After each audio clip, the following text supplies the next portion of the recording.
God only knows what you've been through. God only knows what they say about you. God only knows how it's killing you. But there's a kind of love that God only knows. God only knows what you've been through. God only knows what they say about you. But God only knows the real you. There's a kind of love that God only knows.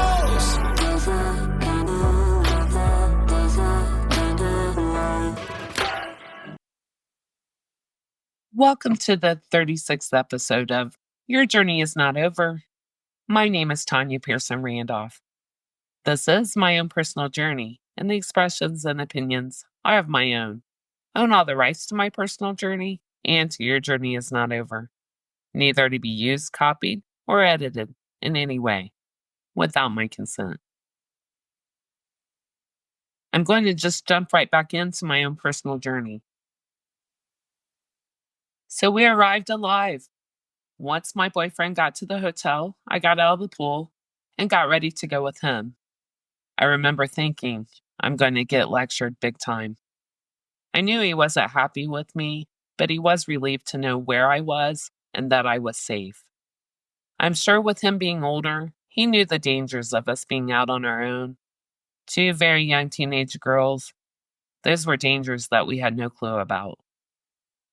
So he took me to get a bite to eat, and then we went to Lake Okeechobee, and we walked around that lake for hours, just talking. I had so much to tell him, and definitely needed some guidance and reassurance. It had been a traumatic summer, and since I was guarded, friendly but guarded, I didn't trust too many people. How could I with the childhood I'd had? So he was the only person other than my dad and my brother that I truly trusted. After walking for hours and nonstop talking, those of you that know me personally already know I do not lack for conversation at all. But I do remember thinking it was nice to feel heard and feel safe. So after the lake, he took me back to the hotel and dropped me off. Even though we had been together for almost 3 years at this point, we still weren't physical with each other. Not at this time. Just a side note, because he was older, he always said he wanted to wait until I was older, allow me time to mature and grow up. He was a perfect gentleman, and as I always say, I couldn't have asked for a better first love. God sent him to me, I'm sure of that, even 40 years later, and I'm still so grateful. So the next day, my girlfriend and I set out to find jobs. I got one quickly at Popeye's Chicken, and it was on Highway 50 in Apopka, Florida. Truly, I think back now, and I think they knew I was a runaway.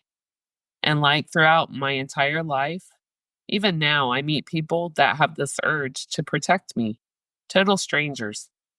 Again, that's got to be God. He has sent angels to guide me and protect me on my entire journey. So I got a job. By the way, I changed my name to Karen too. I can't leave that part out. And why I picked Karen, I have no clue. Literally, I could have picked any name out there, but I guess I like Karen. So I started my new job with my new name. That was hard to get used to. When someone would be talking to me at work and use the name Karen, it would take me a few minutes for it to click that it was me they were actually talking to. I have to laugh at my 14-year-old self now. Running away, having calls cut off at 2.5 minutes so the payphone couldn't be traced, changing my name. I must have watched a lot of TV. I have a picture of my friend and I hanging above my desk, and it's a picture of us on our runaway. With a smile on my face, you can't tell how much trauma I was really hiding. So we are both working and really living our best life, or so it seemed at the time. So I was at work at Popeye's Chicken. I wanted to give them another plug.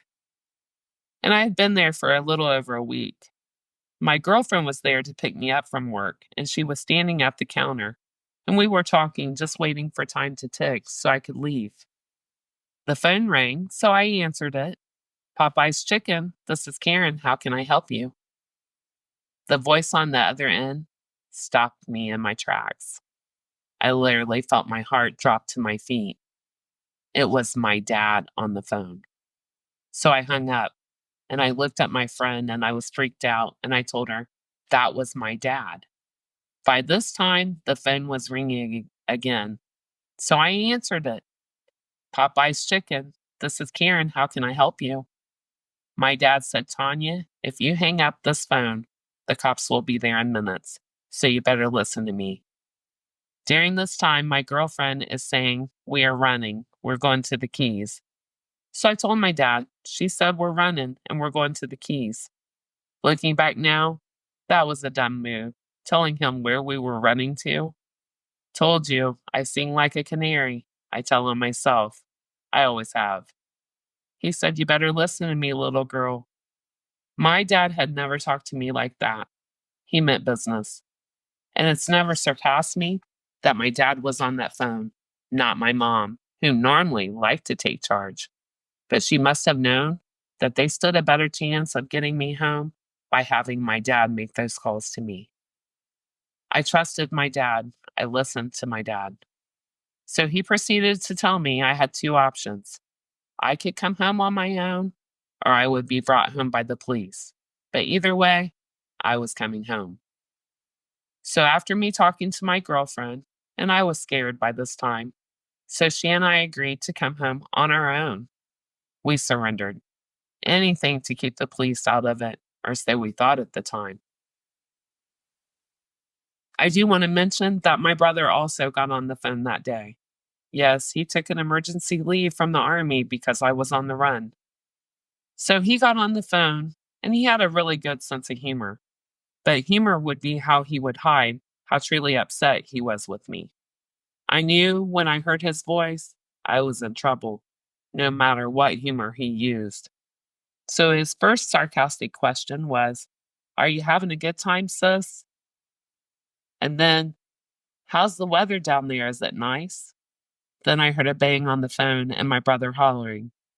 I didn't know till I got home that my mom had hit my brother in the head with a skillet because he was being funny with me and not serious.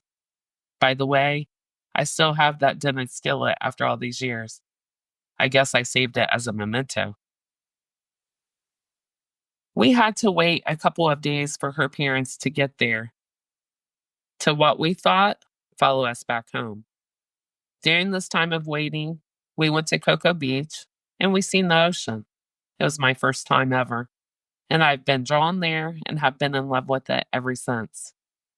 And one evening, my boyfriend came and got me and took me on a date. We went to a really nice restaurant, and then we went on a horse and buggy ride around the city. I remember it just being nice and peaceful. But I also knew I would be leaving and I wouldn't see him until Christmas break. So our time together was limited, but it meant so much to me. Again, looking back at my 14-year-old self, he and I had more of an emotional bond than anything. I had gotten codependent on him, at first for friendship, and then the emotional bond happened over time. And of course, for food. He was someone I would listen to.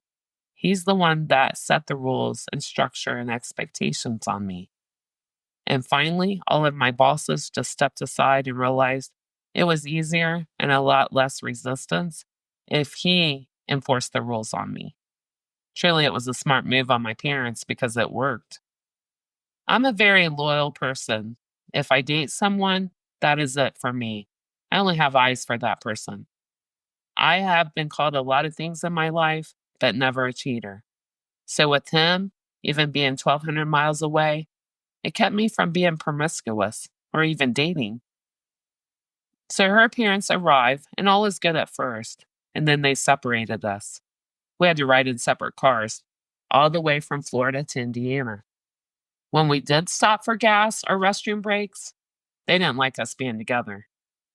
Mind you, before her parents even got to Florida, to get us, we had made a pact that, of course, it was both of us that had planned this. We did this together, 50-50. So we got to Rushville, Indiana, and we stopped at a McDonald's, and we all went in to eat. And they let us sit together and eat. During this time, she was like, let's run again. Let's go. And I was like, there's no way. I had surrendered, and now I remember being worried about going home and seeing my parents. Her parents were a breeze, but I knew mine wasn't going to be. So we finally get to our city, and my mom picked me up at my girlfriend's house. There was no warm greetings from my mom, or welcome home, or I'm so glad you're safe. No, no, no. That's not how she operated at all. The second we got in her car, she started hitting me, slapping me, backhanding me. Of course, she always aimed for my face. Actually, I expected that from her, so I wasn't surprised at all. Finally, we get home, and I was so excited to see my dad. My brother was already gone back to the army. Again, God's timing, because I definitely dodged a huge punishment there.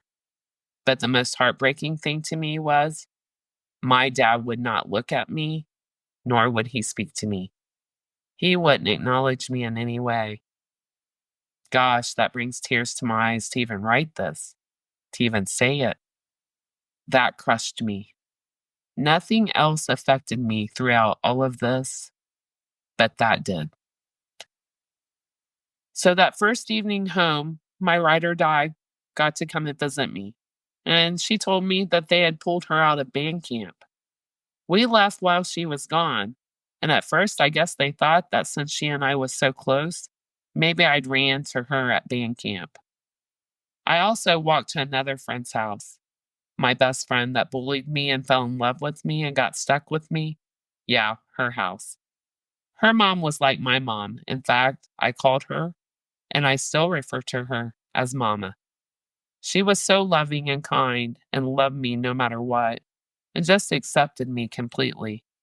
And she was also in charge of the Child Protective Services in our town. So I talked to her about me getting locked up because the very next day, I had to go see and talk to the chief of our police department. And of course, he would be the one to decide that for me. So I let Mama know if I got locked up that she better come and stay with me. I told her, please don't leave me by myself in the children's home. I didn't think I could survive being in confinement like that.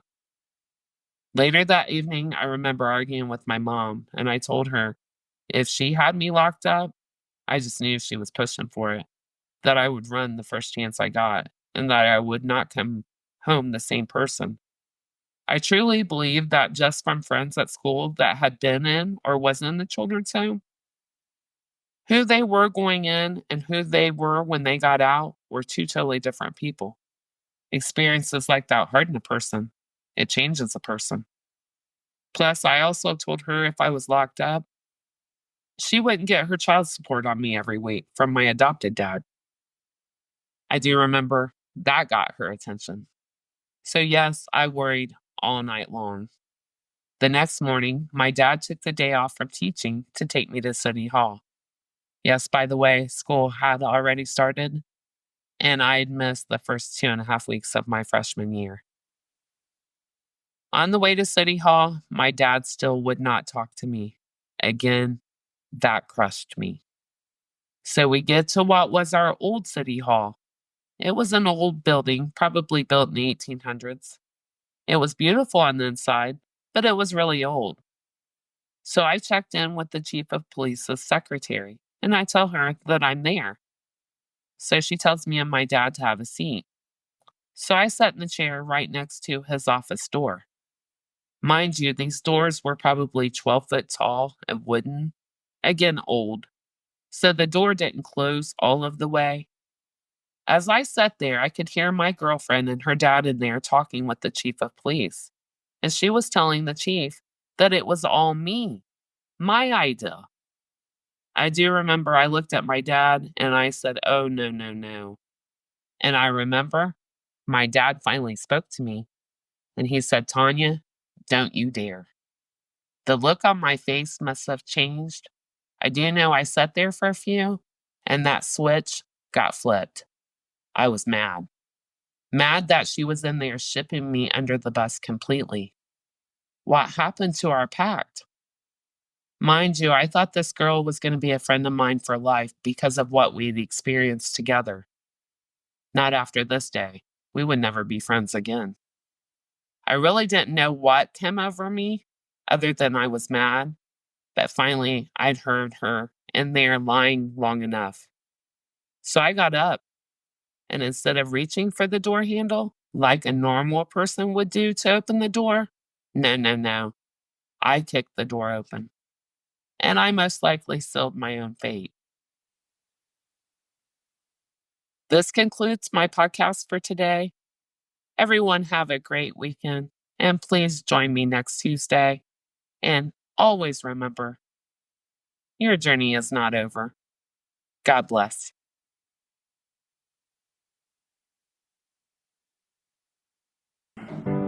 God only knows what you've been through.